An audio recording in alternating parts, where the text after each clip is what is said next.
Sure. Thank you. Please, Nachi, could you open your camera? Because I want to introduce you.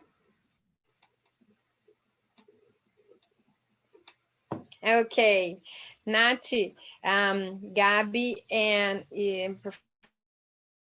Professor Ivan, Professor Gabriela, and Professor Ivan. This is Natalia. She's our professor assistant of Law International Program, and now she's our host. She will tell us everything that we should do. So please obey her.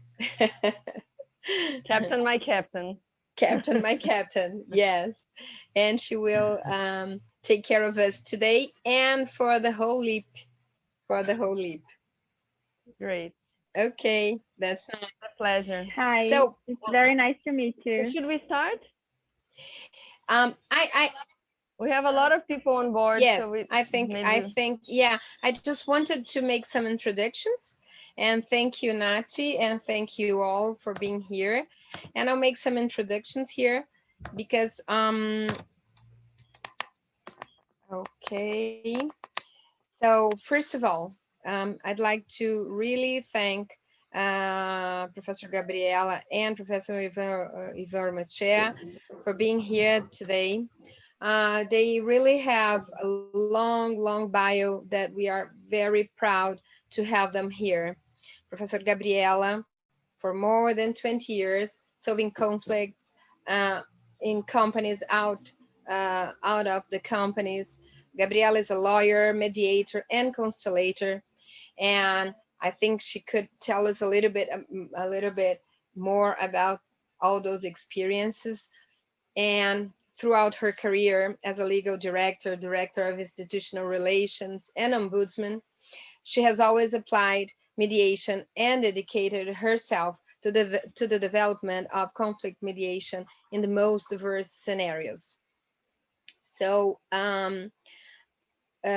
Gabriela, above all, she is a person who I personally know her, and I know about her dedication and her love about this path of mediation.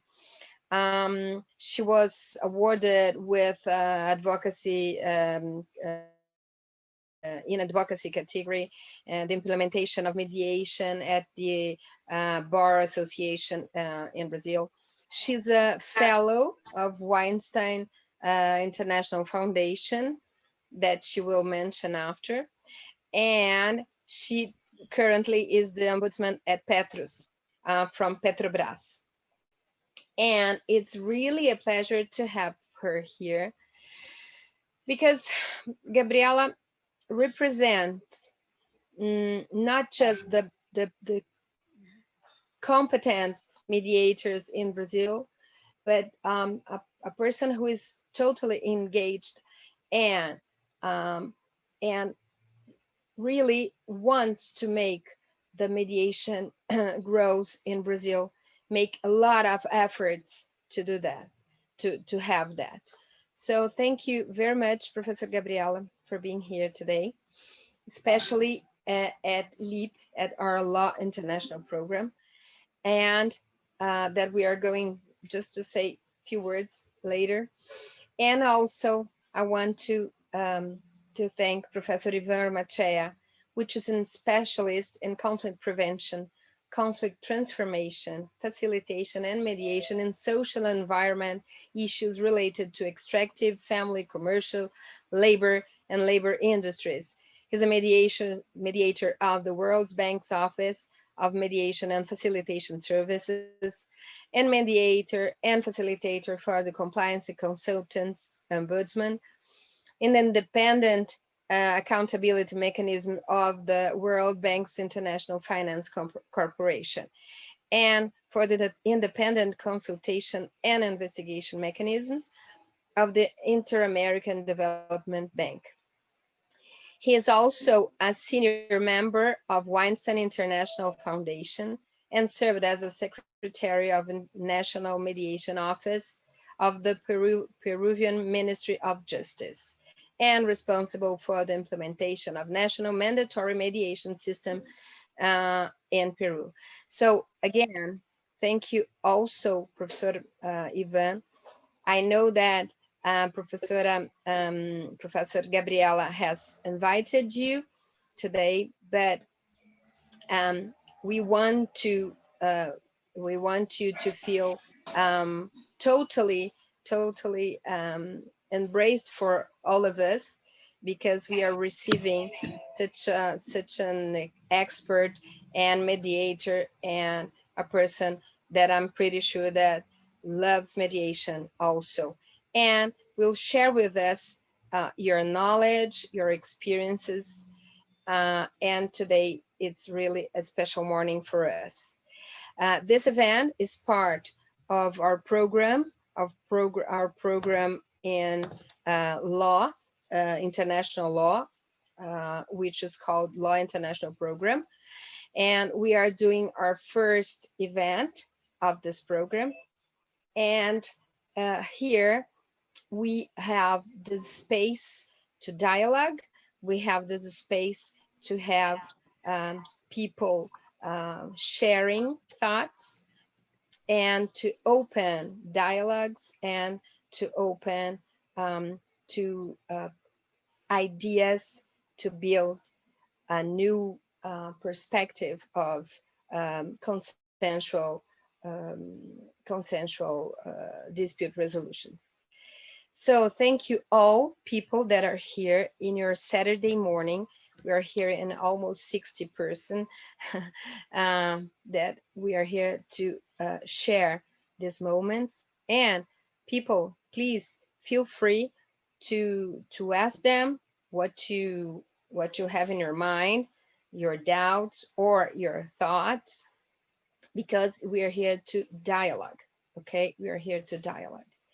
I'd like to start asking Professor Gabriela how she met Professor Ivan, and this path of both of you in mediation and also in international mediation.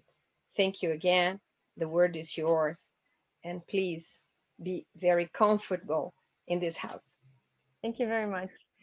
I think the reason and the way we met, Ivan and I, is basically the reason why we are all here.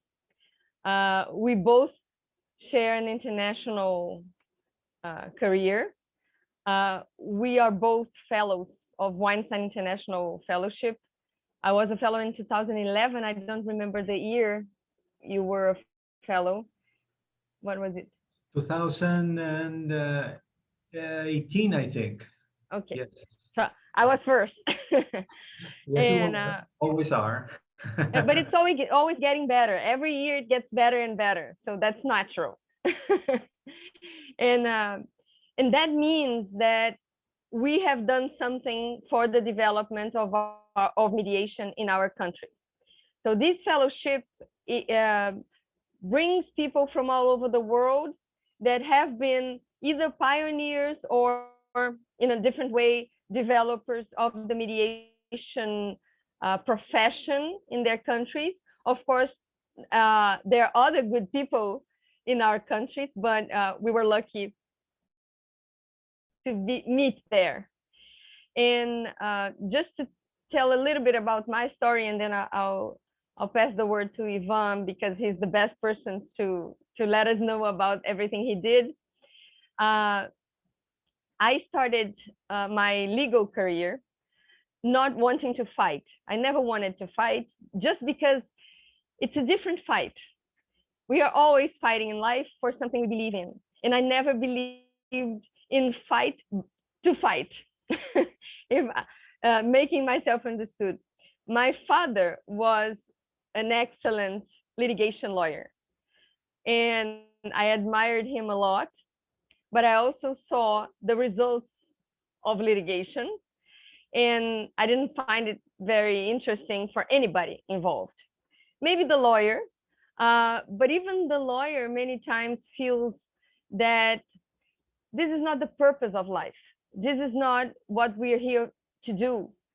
Sometimes the fight is inevitable, but in most opportunities we have to solve a problem, fight should be the last frontier, the last resort. And there's a lot of things we can do before we get there. So getting there means that we were not successful in the other opportunities to solve the problem. Before we have a dispute, we have a problem. And the problem gets ill enough to then get to a point where people, the parties and their lawyers cannot resolve that directly anymore. So they need the state to intervene. And this intervention is always to say who's right and wrong, looking at the past. So that doesn't help the future. It's a look towards the past. And the past is where the problem happened and we couldn't solve it. So it's a cycle. And to get out of this cycle and build something different for a better future that we are all looking forward to, we need to do something different. And that's what I was always searching for. And then I went to the United States in 1998. And I went to a master course at NYU and studying civil procedure. My master was about the comparison between civil our system. I just had a blank here and forgot the name. Common law and civil law systems. That was my master's, because at the time, arbitration was starting to get to be known in Brazil. Our arbitration law is from 96, that was 98. And so we were talking about arbitration a lot, although it was not very used yet, because it was in the Supreme Court being discussed as constitutional or unconstitutional for many reasons.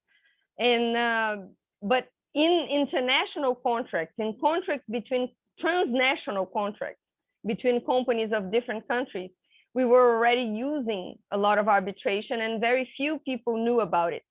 So I wanted to learn about common law so that I could have a high level discussion with common law lawyers, not like I wanted to be a lawyer in a different country, but I wanted to have this discussion at a good level, especially because in most contracts, we used New York law as the basis for arbitration.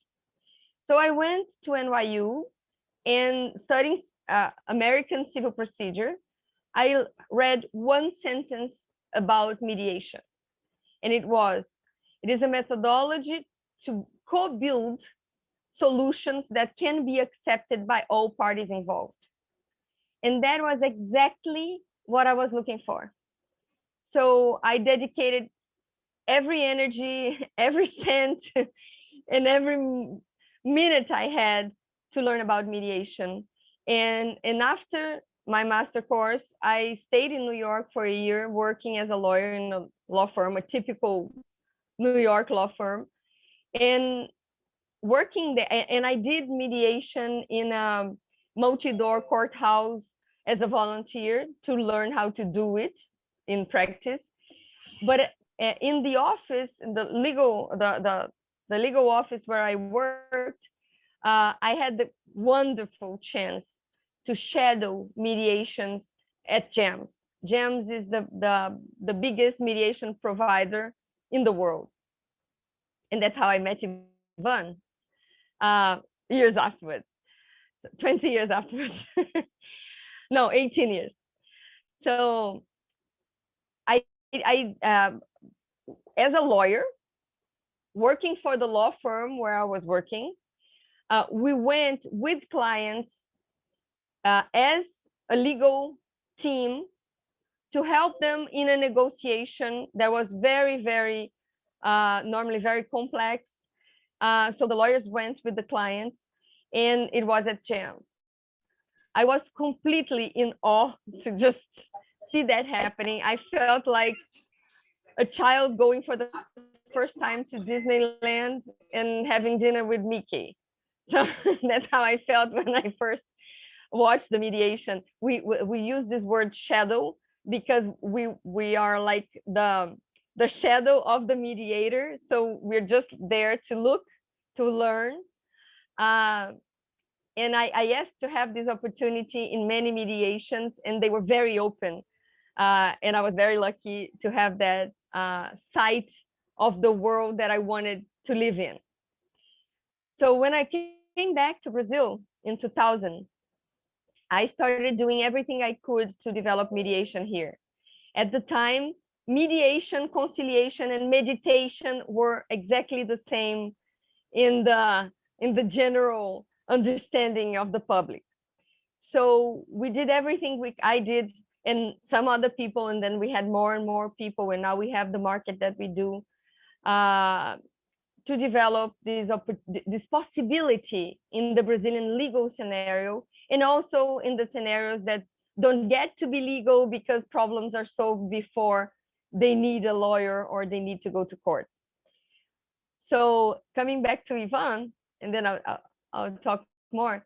Being a fellow at GEMS, because Weinstein is the person, he is a very senior partner at GEMS, and he put his own money to build opportunities for mediators around the world.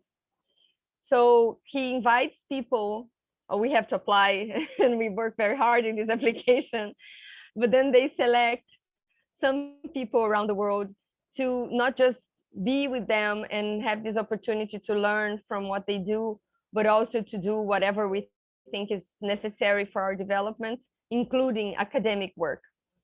So I was with them. I was a fellow in 2011, and afterwards we have a lot of activities together, and that's how I met Ivan, in an opportunity to be in Peru, in Lima, with this beautiful view. And I really admire his work. But as a mediator, I cannot talk about the parties unless they have expressed what is really important to them. So leaving the speech, I pass the word to Ivan so that he can talk about his own career in a much deeper way than I could ever. Thank you, Gabriela. Thank you so much. Once again, it's a real honor to be here. I have to say that I feel extremely comfortable being part of this group. And as I said at the beginning, it's an irony of life that I'm invited to talk to Brazilian people, mostly women, as I can see. But speaking English, you know, something interesting is that thanks to my colleagues, my Brazilian colleagues from this Weinstein Foundation, from the fellows, I happened to learn Portuguese, Brazilian Portuguese during the last 14 months. And as things start, I started in January last year, things have to finish too, and I finished the whole course last month. So I was expecting to speak some Portuguese here, but we have this interesting space in which we have to speak English, and that's fine. We'll have, I'm sure we have some other chances to falar português. Many chances. But anyway, I have to say something that I will always keep in my mind about Gabriela, because we never met in person up until we had that a regional meeting a couple of years ago. It was actually 2019, I believe. And I found out that we have so many things in common because we work with we do a lot of consensus building work. She was part of an NGO or foundation in charge of doing the type of work that I do as well, working with people, dialogues, social conflicts, conflict prevention, and all that stuff. And something that I will remember is that she was one of the few attendees who gave me a very nice present that I really cherished very much during my months of learning Portuguese, because it was a beautiful book about social experiences done by Brazilians. I think it was mostly in Rio. And all these wonderful people just giving their time for free, just for social services, helping youngsters, kids in the favelas, or helping the elder, helping people with handicaps and all that. And it was just a great inspiration, both to learn Portuguese and to know how people can use solidarity, to improve the life of others, especially during last year, which was the beginning of the pandemic, So thank you so much, Gabriela. I still have that book always next to me. And what I have to say is that about how I got into mediation and alternative dispute resolution is that, well, we have something in common with Gabby as well, because first of all, I was never too happy about becoming so-called regular lawyer. Maybe this is some sort of bias that I have, but from what I saw on the culture, on the legal culture here in Peru at least, is that there are some trait of overconfidence and arrogance in the way some lawyers behave and how they see life and how they believe things have to be settled or solved. And I never liked that type of point of view. I always wonder why do some lawyers have to behave that way and have to see the world through that prisma, because there are so many ways of doing things. There are many ways to settle disputes and so on. So remember, my very last course at the law school was on international dispute settlement. And I realized that there were other ways to solve disputes, like negotiation, mediation, arbitration. And suddenly the course became very practical, and we as law students started to negotiate cases. Everything was within the classroom setting, but still, we got into hands-on experience, doing some negotiations, simulations, and then mediations. And then I realized, boy, this is something that I really enjoy. And then I decided to write a thesis about the Malvinas War. In English, it would be the Falklands War. I hope there's no Argentinians here. They will kill me probably.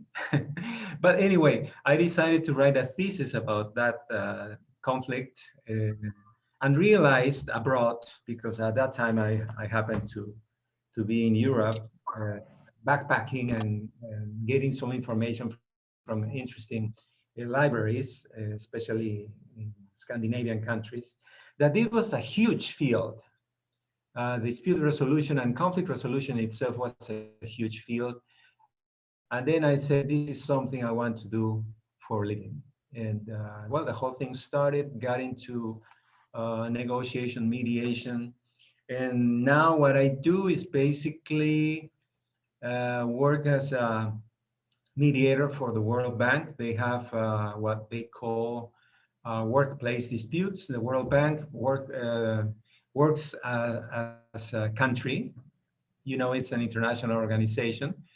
But if you work for the World Bank, no matter where you are based, and if there is a controversy with the bank or with a colleague within the bank, you're not supposed to go to the local court system. You have to use the dispute resolution mechanisms within the bank. They even have 8 types of mechanisms, and one of them is mediation.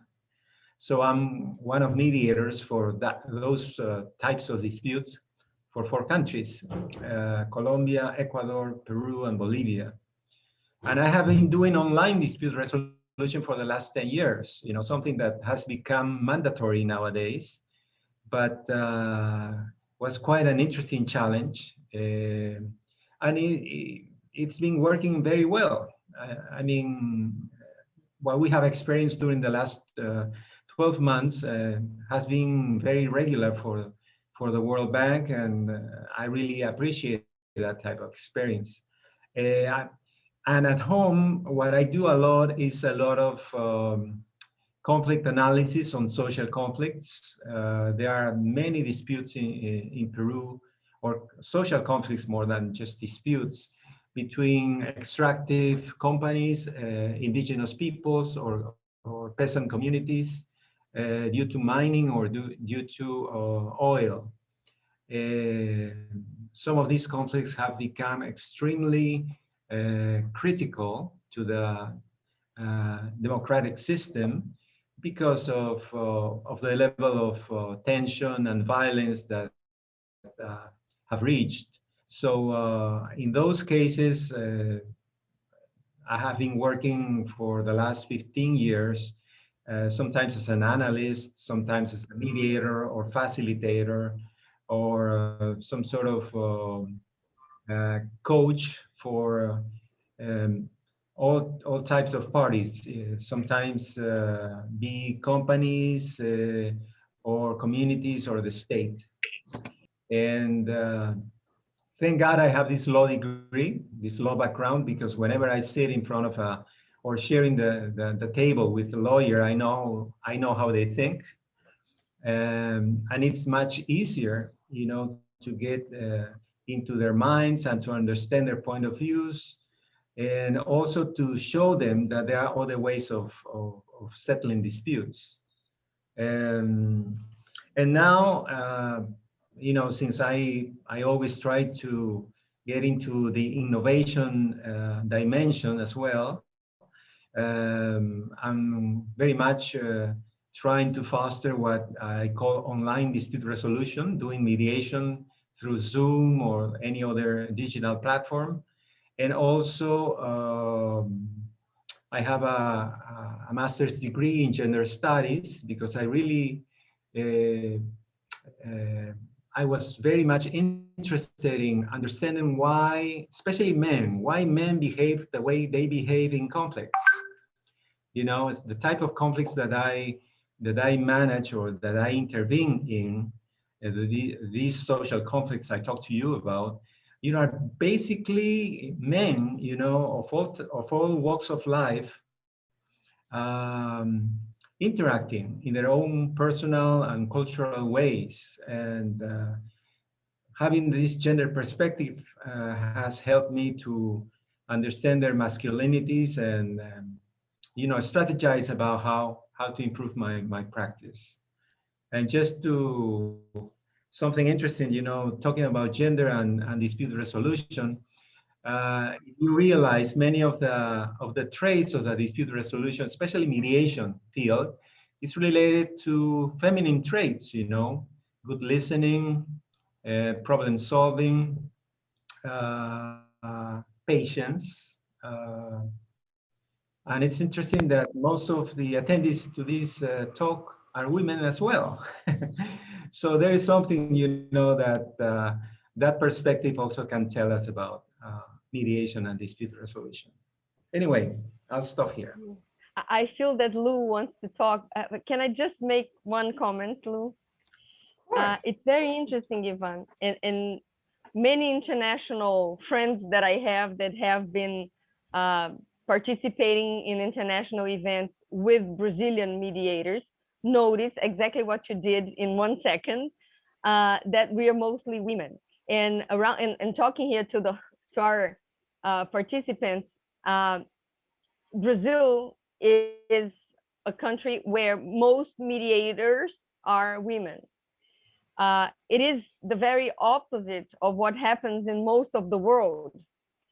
And my thoughts about it, of course, I don't have a scientific explanation for that, but I feel that what Brazil needs to add to the world, what Brazil has to offer in terms of adding value to the world, is this feminine aspects of sensibility, of caring, and being gentle. Not like we are great angels, not at all, Brazilians in general, but we have this characteristic. And in Brazil also, the mediation market started through family, mostly family issues. So that also brings more women to the scenario. And what I really believe in is that our destination, our natural evolution, is to the balance between masculine and feminine abilities. So it's not about being a man or a woman, but about developing abilities in both paths, in both logics. It's basically about a logic. And what we need is to respect the two lenses to see the world through. And Brazil does that very well. So that's why the mediation market in Brazil only tends to grow. So, and also export. we really hope to see that, because I was with Fernanda Levy in a few minutes ago, and she was really saying that sometimes we look to the future and we look to the other examples and we see, oh, how far we are from a very developed market, a very developed mediation path. But she said, okay, let's look back and see from where we came. So yes, we did a really nice progress in our mediation path. And yesterday I was doing a course, a program in NVC, nonviolent communication. And in the end of the class of yesterday, she said something about a person who said about those kind of tools like NVC or even mediation.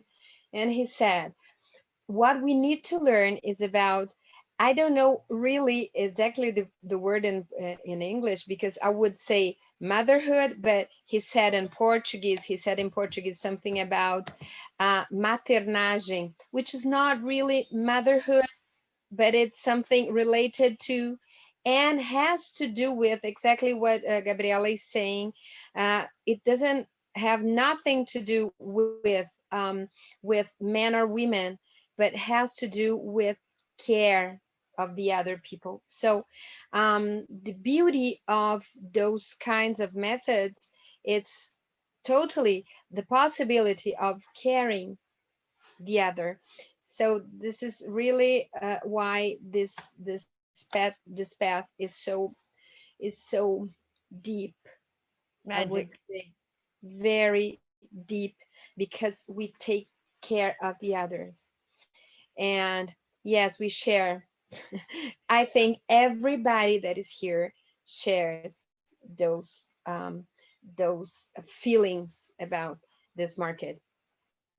But I would start with a question of $1 million, which is, how can we that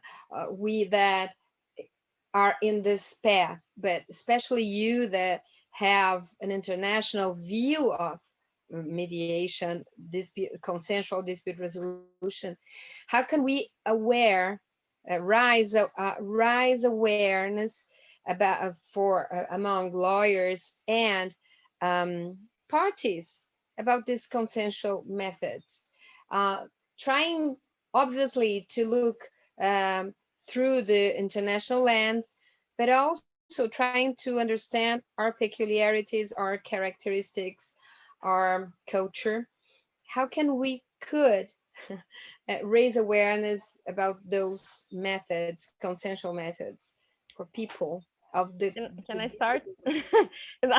There's so much to be said, but I'll try to be short so that Ivan has a chance, because one of the characteristics of women is to talk more than men. And we need to balance that. We need to respect the space for both. So I'm very conscious about it, not like I'm a master at it. I have a husband that doesn't need to talk a lot, so it's a perfect match. But I know that other men want to talk, so no, but building from what we just said, and I think that is very important. I really believe in this perfect match that we are heading to, but we're not there yet anywhere in the world, of bringing masculine and feminine abilities together. And this is the magic of sustainable solutions anywhere. We need the care of the mother, but we also need the develop yourself of the father. Like the mother nourishes and protects the baby, but at some point the child needs the father to say, you go there to the world and you solve your own problems, I'll be here, but only after you have tried. So this is very important, because otherwise, and this is a characteristic in Brazil, we become adults still dependent on somebody else. And mediation is about taking responsibility for the decisions, whatever they are. So if you, in mediation, we enable people, we empower people to be the owners of their own destinies, to be the developers of whatever will affect their lives. And this is a father aspect. This is a male aspect that we also need very much. So the mix is the destiny, the solution, the purpose of life. But so how do we convince lawyers? The legal world is very masculine, and we need to use their arguments. Otherwise, it's just something that doesn't connect to them. So we cannot start a mediation saying, well, dear parties, you were, until a moment ago, you were willing to kill each other, and now please hold hands and hug each other and everything will be fine. It doesn't happen this way. People are not, I would say, on earth, we're not in a spiritual level yet to just tell people, well, a consensual solution is better for you than the fight, because the fight will make you spend a lot of money, a lot of time, a lot of energy, and it will take you to a place that is worse than what you came from. So that is very naive. And many mediators try to do that over and over again, wishing for a different result, and of course, not getting it. So in the legal field, we need to say what the people understand. And it's not better or worse, it's just their way. And we need to respect their way. So I have a very interesting story about it. When I was a fellow with GEMS, I was in New York, interviewing many people about how the commercial mediation market developed in the United States. And I had the opportunity to talk to a very good lawyer, a top senior partner in a top law firm. And I asked him, he was one of the pioneers to take cases to mediation. So at the beginnings of the 70s, he was already taking clients to mediations as a lawyer, so accompanying clients in mediations. And I asked him why he started, what made the difference in his practice from pure litigation to mediation practice. And he said, I didn't go to mediation because I want people to hug each other. I didn't go to mediation because I was concerned about feeling good with my own self. I lived the moment of an extreme economic crisis, by the way, just like we're going through in the whole world right now. And I knew that in order to survive, I needed to offer my client a path, a solution that was more intelligent than what the other law firm was offering. Full stop. So mediation is not just about hugging each other. It's not just about going to bed and being able to sleep in peace, but it's also about the best solution to the real problem of the parties.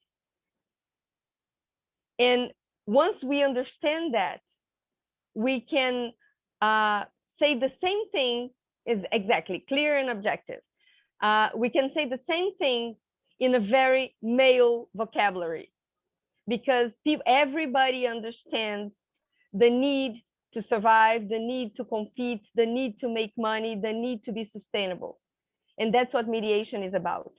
We can also talk about the need to do to others what you would have done unto you.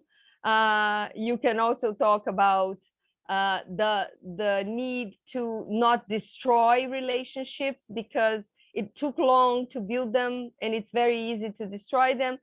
So there are many reasons, but we need to talk in the vocabulary that your counterpart can understand. Sorry, Ivan. Go ahead. No, that's fine. That's fine. Thank you so much. It's always good to.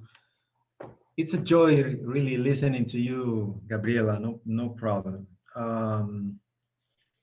This question about how to, well, maybe I'm framing the question in a different way, but what I understood of the question is how to convince, the legal community and the community itself about the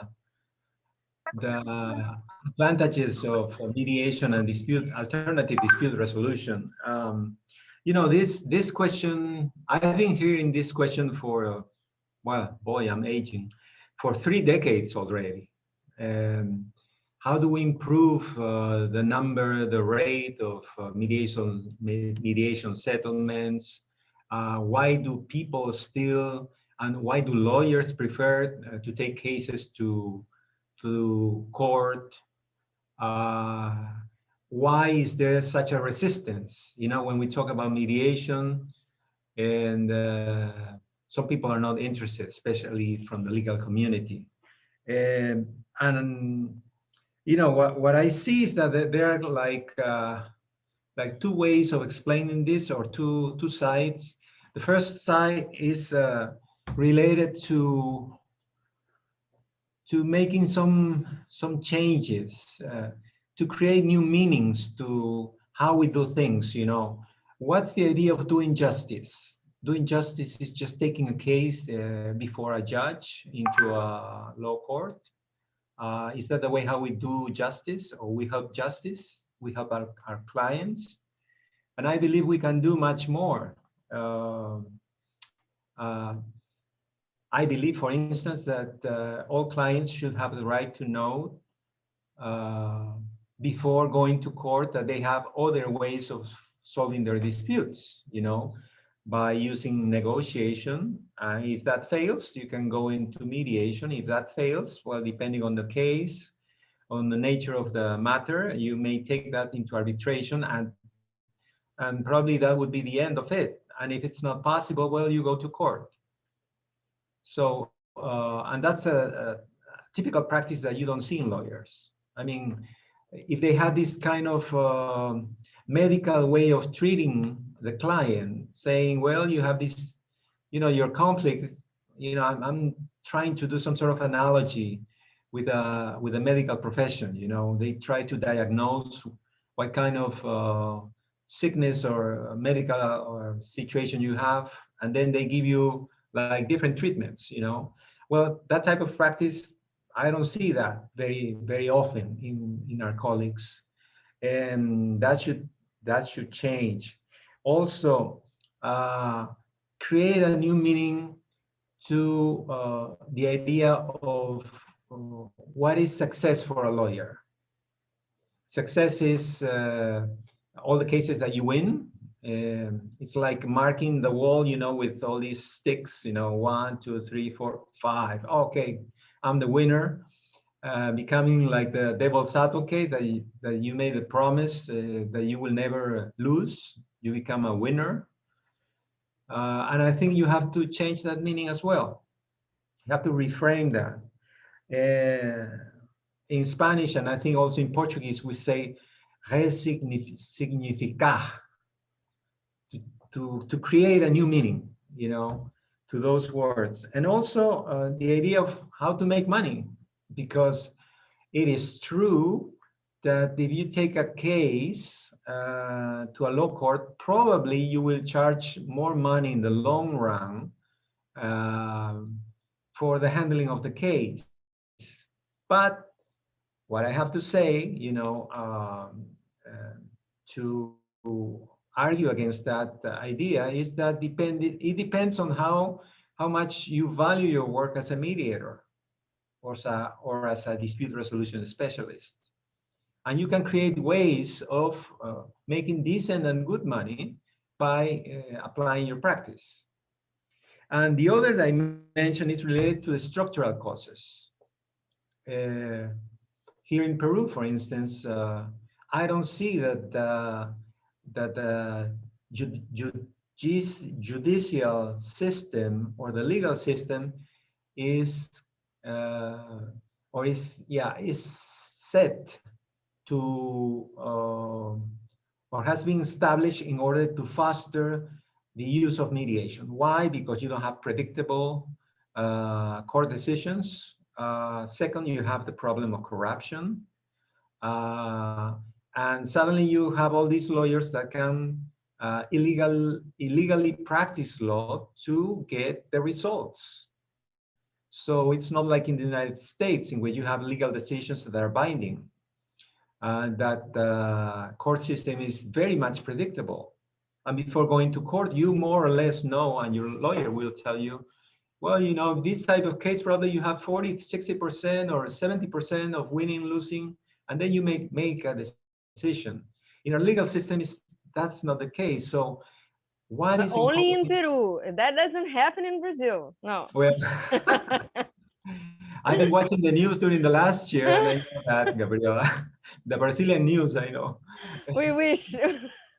Yeah. Well, we have something in common, So many things.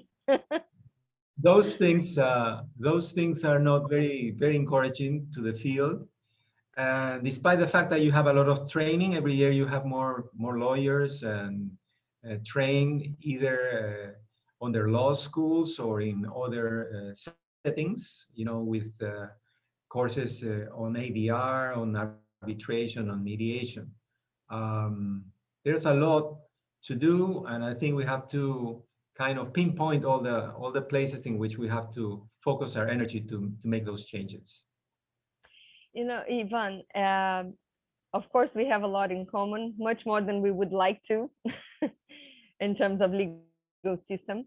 But I think it's interesting as well to understand, for the development of the mediation market, it's very necessary to understand how we get to court.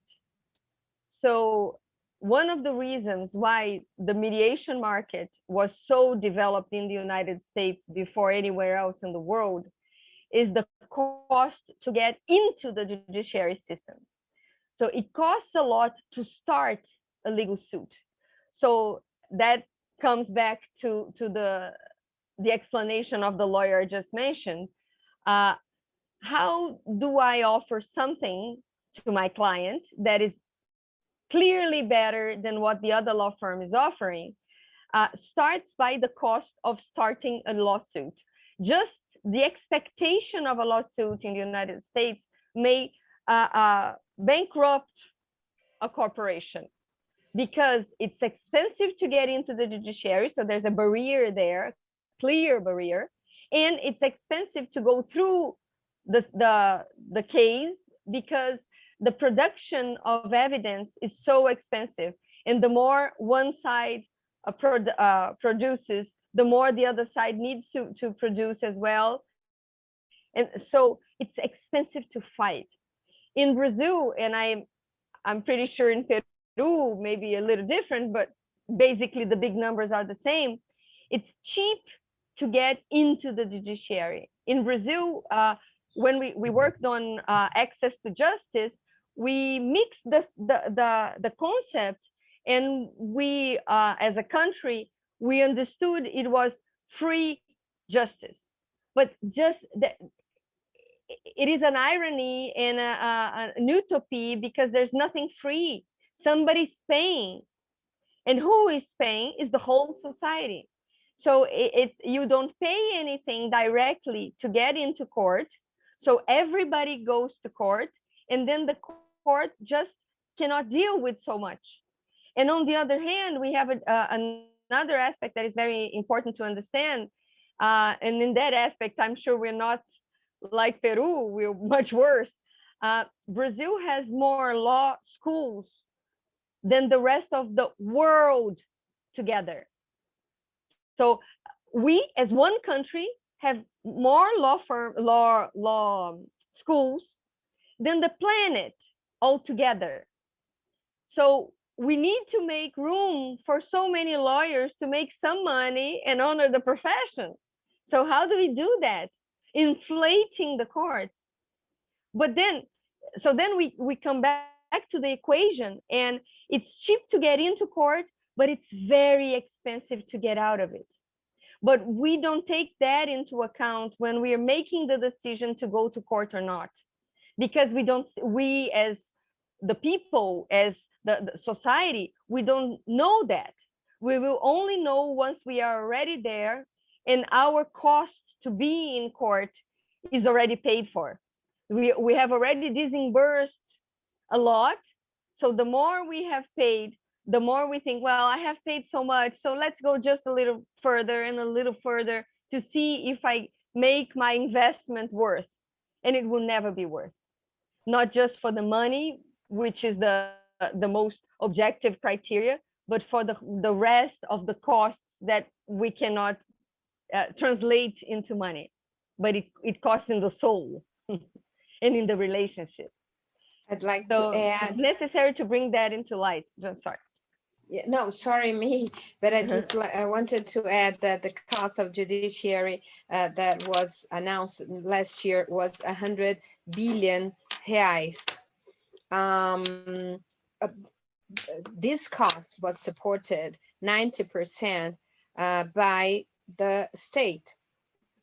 It means by us, just 10% comes from the taxes of being in the judiciary. So this is something that it's unbearable, and obviously it won't take us, it won't lead us in a good place. So yeah, we have we have really to find another paths and other possibilities.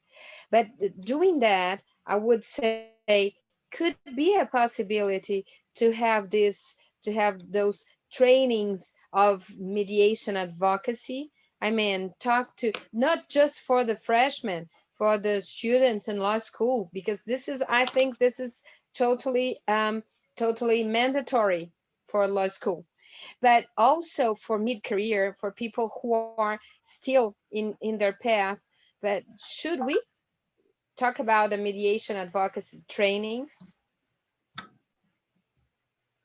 Okay.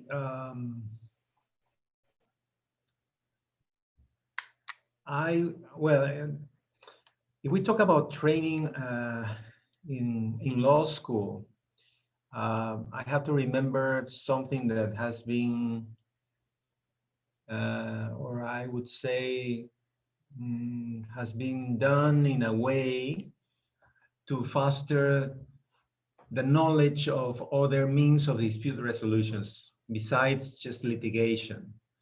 In some law schools here in Peru, for instance, right from the first year, the freshman, or the first semester or first year, yes, of law school, you have at least one course called Theories of Conflict, in which you are introduced to the field of alternative dispute resolution, and to understand that conflicts should not be only seen through the lens of litigation, or through the lens of just rights-based mechanisms to solve a dispute. And I think that's a good point to start with. But then later on, what I don't see is how you can have a broader view of the other mechanisms. There's always a very an emphasis, a very strong emphasis on procedure law, on litigation techniques, but not as much as on negotiation or mediation or in arbitration. Those are basically what we call elective courses. Those are not mandatory courses. So what you're creating, you're still trying to open, you know, the field, the legal field into something. It's not, I shouldn't say new, because, you know, these ways of solving disputes have been with us always, you know. All societies have started doing mediation right from before the lawyers started as a profession, or before having judges and all that, you know. All societies right from the beginning, they started to talk first to solve disputes. Maybe the ones leading these discussions were the elder, or the most respectable person, whatever criteria that was valued within that society. But then the lawyers and the judicial system came. You know, that's a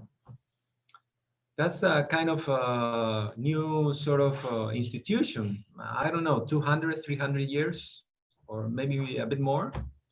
I mean, from a democratic sense of the word. So going back into law school, I think we still have to make that big jump into seeing conflicts from a different perspective, and create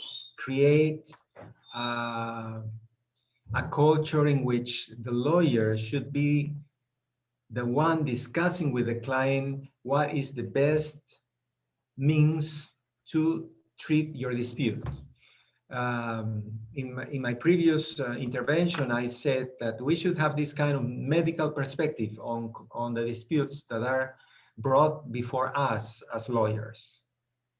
It's just like, and this medical perspective should be also understanding what's the psychological situation of your client, what's the economical, social situation of your client. Do you have enough money to pay for litigation or for arbitration? Maybe you don't. Okay, maybe we should try then the other means, which are much more or much cheaper, so to speak. I'm just brainstorming here. Are you comfortable with the idea of a 3-4 year litigation because this case has this special trait? You know, some cases have to be taken to court. I'm not saying that courses shouldn't. No, some of them must. Why? Because you want to create some sort of policy or change policy, for instance. Okay, fine. But we're clear on that. But that means money, that means a lot of psychological tension, blah, blah, blah, etc. Up until we don't have that type of legal handling of disputes, I think we're going to have constantly this type of discussions about how to improve the dispute resolution field, and some resistance as well. So I don't want to bring despair here into the discussion. I always have hope next to me. And what I would say is that we have to persevere. I see good changes. I mean, you're trying to change a culture that has been there, the litigation culture that has been there since the beginning of the judicial system. And suddenly, you know, during the last 30 years, we're going back to our roots. And our roots is just basically sitting and talking, what we're doing here. We don't need lawyers to talk. Well, probably all of us are lawyers here, but we don't need to have a law degree to discuss and reach consensus.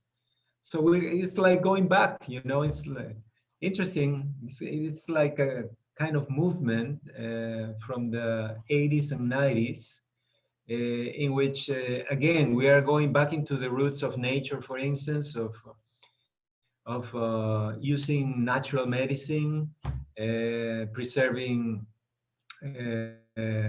Mother Nature and all that. And suddenly we're going back also into the roots of giving a special value to our words, to the moments of getting together and sharing and talking and listening.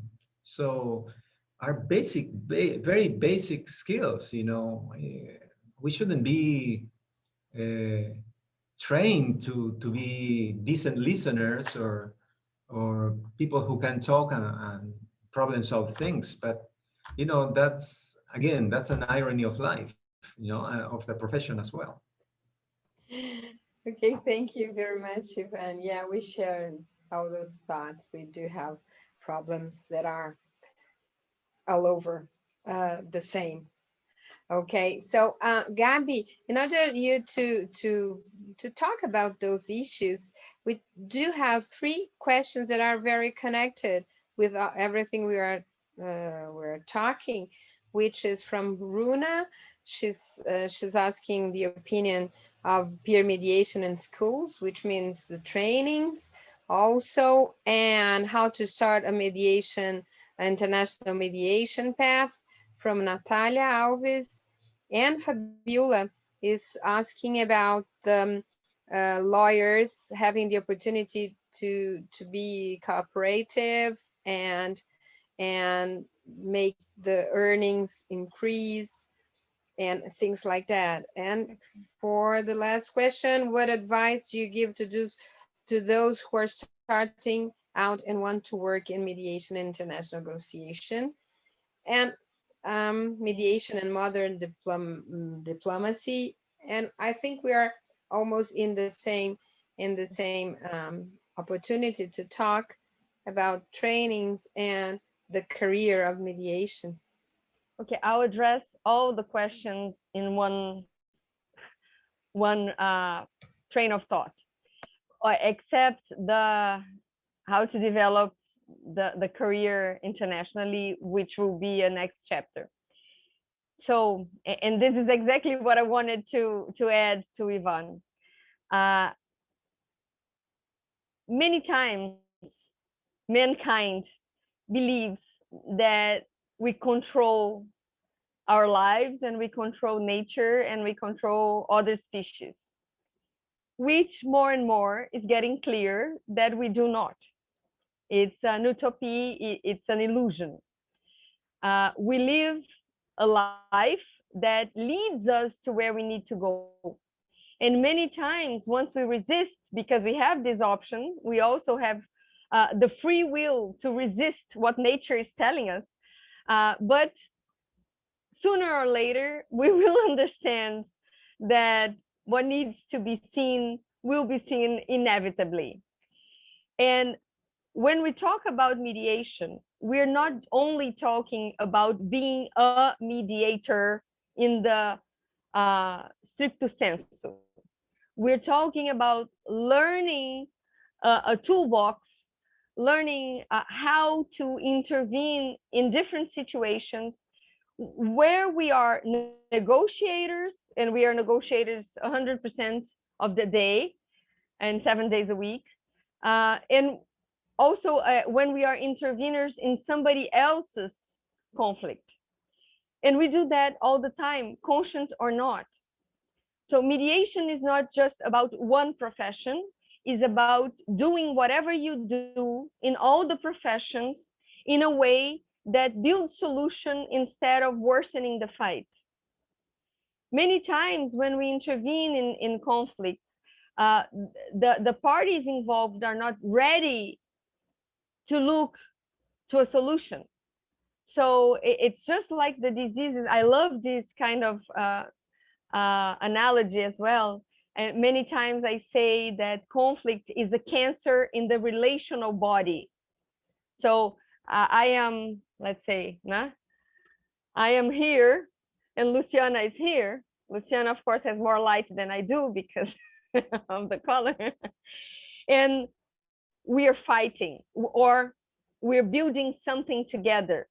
We're building a trend together. We're building a relationship together. And we are building a conflict together. In order to build the solution, we need to have a clear view of what is not working in our relationship. And that takes time. So many times the conflict takes time to show what he's there for. The conflict many times is a good thing because it shows us what is out of place.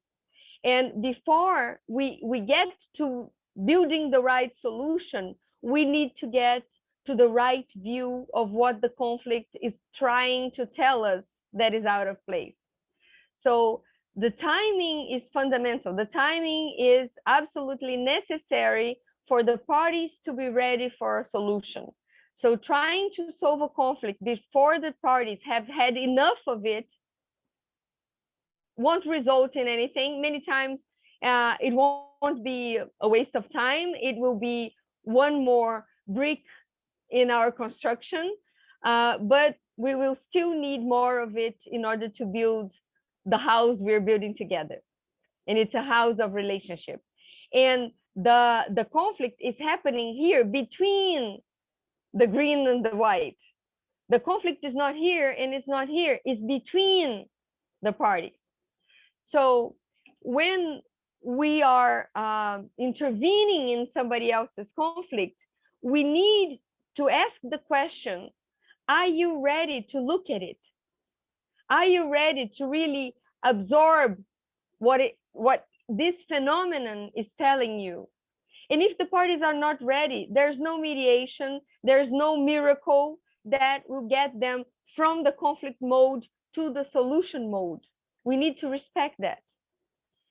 And but the thing is, if we have that notion, if we respect conflict as a messenger that is bringing us a necessary message, even if the message is not sweet, but we have to look at it, then we can heal the relationship like a doctor would.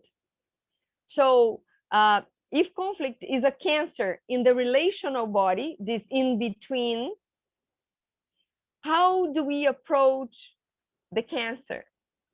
It's not just killing everything that is around, like some therapies do. If we don't get to the cause, we will not heal the patient, because that tumor will be gone, but other tumors or other kinds of diseases will explode around it. So we need to heal the parties. And how do we do that? Of course, at some point, they lose ability to do it by themselves, which would be ideal.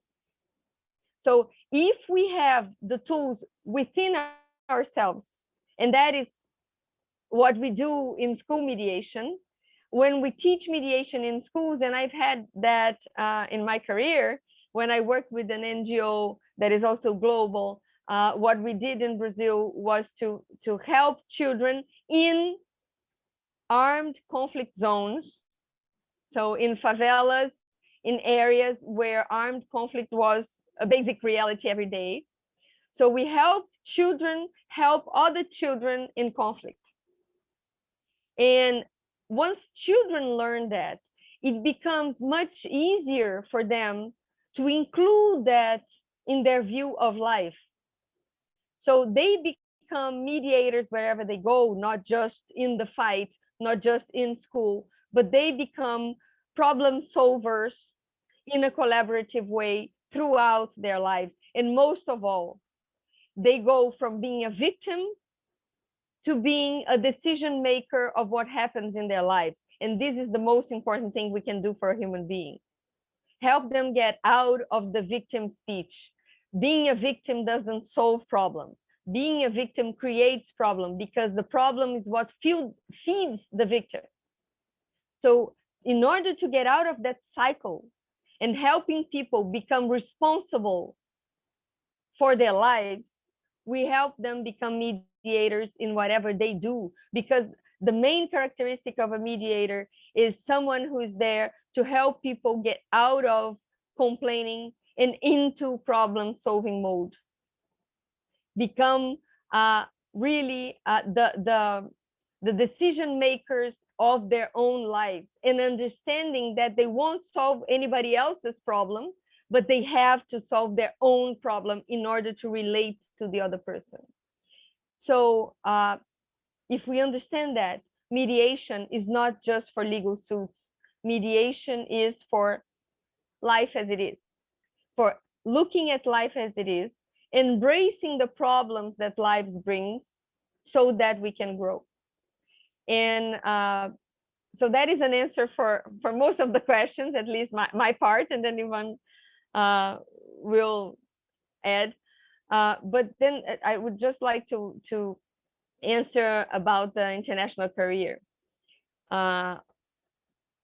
Whatever career we need to have in mediation, if you want to become a commercial mediator, if you want to become a family mediator, if you want to become a mediator in prisons, if you want to become an international mediator, you first need to be someone that this market looks at as someone legitimate and trustworthy. So becoming a mediator in an international scenario starts by becoming a member of the international scenario. And then you become a mediator and you add mediation to what you can already do. Of course, you can have some fast track by working with subjects that are already related to conflict resolution in the international scenario. But how to get there is the same way that you would get anywhere. You first become a trainee, even if you are a senior professional in other area. But first you become acquainted to that environment, and then you develop through the opportunities that will bring to you. I don't see any other way. So. All right. I've been listening with a lot of attention to Gabriela, and some ideas had sparked into my mind. And what I would like to start saying is that mediation has grown into a huge field during the last 30 years. 30 years ago, or maybe 40 years ago, you would think of a mediator as a person who, would help you solve your conflicts. And some of them were lawyers, some of them were community mediators, people who really were interested in helping people, not necessarily charging for a fee, but just committed to access to justice, to help the others.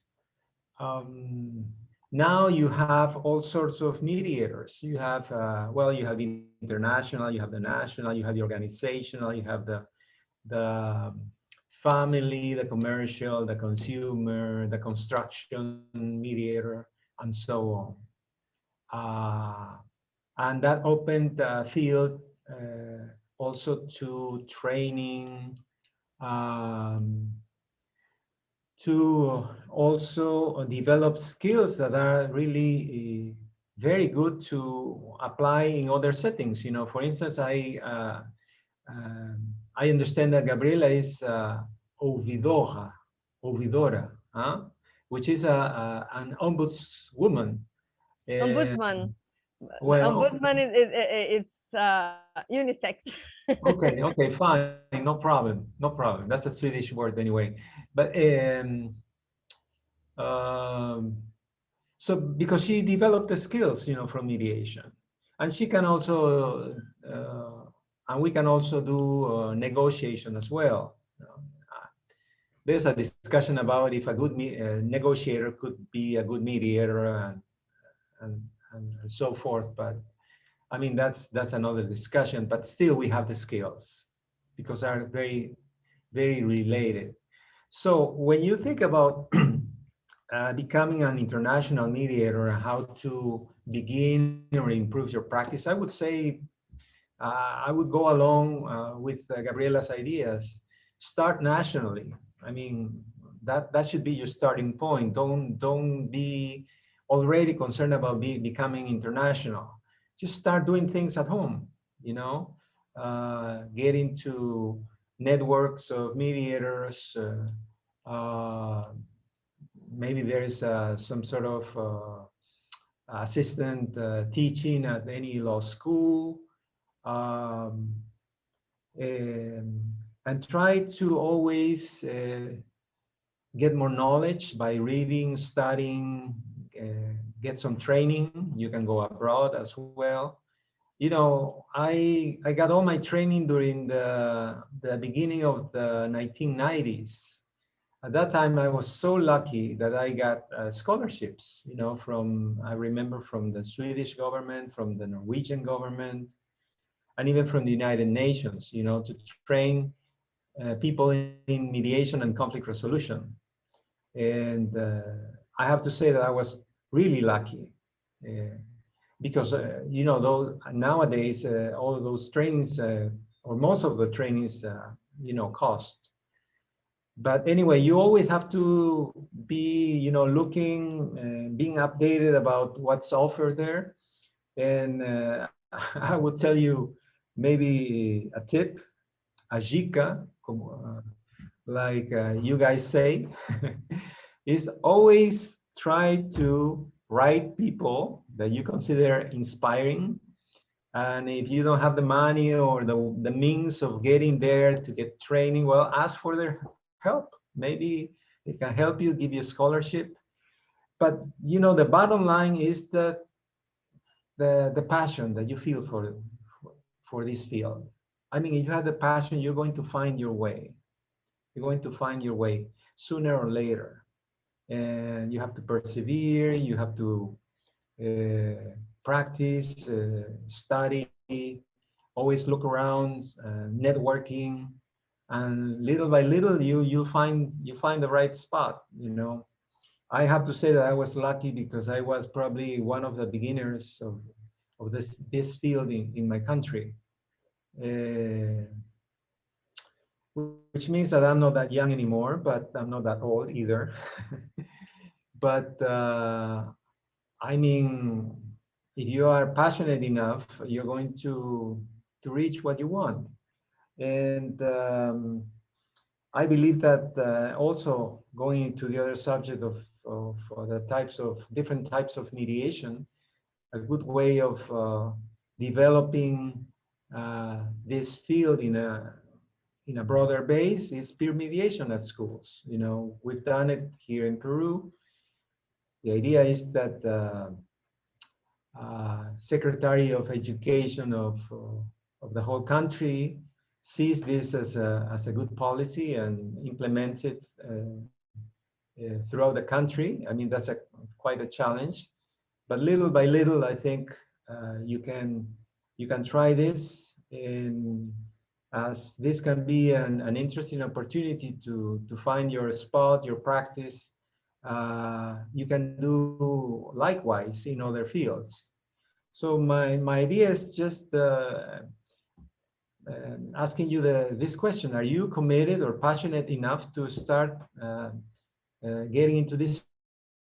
If the answer is yes, well, you have more than 50% chances that you're gonna get where you wanna get. Ivan, at the beginning of my career, and then at the middle, and then at the present. Many times people ask, why did you go in this direction? And my very sincere answer has always been, I didn't choose, I was chosen. I never saw a different way to do what I needed to do in the world. I don't really, if I could choose, if I could, as a hypothesis that I don't believe in, I would work with mergers and acquisitions, with stock markets or something like that. My life would be a lot easier. Probably. In a way, easier in a, I mean, in some way, because it's a path that is already ready. It's already there. Starting, and of course we need to have clear here that Ivan and I were the very starting points in our countries. So 20 years ago, nobody talked about mediation in Brazil, and it was very hard to live from it. So many people ask me if I lived, if I made a living out of mediation. And my answer was, I live for mediation, not from mediation at that moment, which I really don't think is very healthy. But now it's completely different. Now we have a market, starting market, not an ideal market, but it's a market. So people at least know what it is about, even when they have a different idea than we would like them to have, but at least they've heard about it. But in any way, so I use our experiences, and also Luciana, that has been there for a long time, as examples of something that it's just bigger than us. It just brings us, instead of us going there on a conscious basis. It's just something that is inevitable because our life drives us there. And if you feel this calling, you will get there somehow. You'll find your way. And I think that's what Ivan was saying. If it's really deeply rooted in your soul, in your way of looking at the world, you will make it. Otherwise, you won't, and that's okay. Many times you will just use it as a toolbox to do other things out of it. And this is also very useful, and this is also necessary, and this is also very noble. And it won't be for everyone, and that's okay, but it's useful for everyone. Yeah, and along that line, just I want to steal 1 minute, Luciana.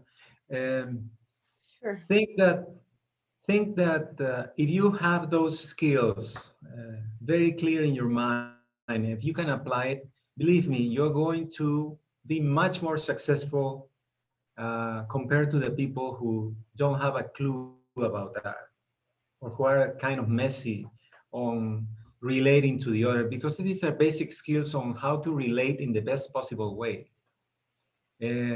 So you can be, you may not become a mediator, but still have the skills that will open up so many possibilities in the development of your career. So you have something there to take professionally, but also personally, because it helps also in personal relationships. Yeah. You know, you two guys, and you all that are here since the beginning, and the ones that had to go away, we just need, first of all, to thank, but also to say that, yes, just like Gabriela said, life drives us to this path. You don't, she said, if I could choose, I think it's not a matter of choose. We have this call, and we cannot choose. We have to do it. We have to do it, because it's another conscience, it's another way of doing things, it's another world. It's another world. So we started here talking about market, we end up talking about life, talking about passion, and talking about, in the bottom of the line, talking about love. And it's just what counts. But don't be so I would say in a hurry to think, okay, they're just hugging trees. No, we are here to talk about important things that takes a lot of our attention, and we have to work on them to make it happen. So we are here to say, yes, we are totally engaged, but also we have a lot of work to do. And that's why we have two professionals, outstanding professionals here, that dedicated their lives, their career to this ideal, and also to this mission, because I understand that like a mission. But they have very solid careers. They have very engaged and committed careers for their institutions and groups and corporations. But they also understand deeply that the end of everything is to take care of the others. And thank you. I'd like again to thank Ivan and Gabriela for those moments, and all people that are here hearing us, and to say, yes, whoever needs to talk a little bit more with them, I think they are very they permit that we can make these connections. And also, Professora Gabriela will be with us next Saturday in our Law International program, in the first class of our Law International program. You'll have this gift to have her as a professor in her first course of the Law International program. And I want also to thank Professor Ivan for his participation in our program. And you are already invited to other participations in our program. Of course it is. So thank you very much, guys. Thank you very much, Natalia, who was helping us here, and all people that dedicated their time, their Saturday morning, to this important dialogue and learnings, I would say.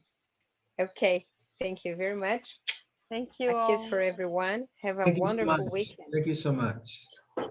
Thank you so much, everybody. Great to see you, Ivan. Yeah, great to see you, Gabriela. Meu prazer. Thank you very much. Seja bem-vindo ao Brasil. O Brasil está no meu coração. Ai, que lindo! Eu tenho um coração brasileiro. É verdade. Oh, que bom, que lindo. Sim, Assim que tudo isso passar, fiquei estaremos apaixonado juntos. com a cultura brasileira e com os sotaques brasileiros. Mas ele fala bem português, a gente devia ter Muito bem, ele fala fluente português. Estou tentando. A gente faz uma live com ele falando em português. Ok. É que esse programa, ele é 100% in English, so we had to do it. Mas a gente pode fazer uma outra oportunidade em português, sem dúvida. Será um prazer. Seria perfeito, um grande prazer. Que bacana, ele fala bem mesmo. Olha só. Gabi, linda, Deus te abençoe. Deus abençoe a todos. Todos nós. A todos nós. Beijo bem grande. Fiquem com Deus. Obrigado. Tchau, tchau. Obrigado. Tchau, tchau.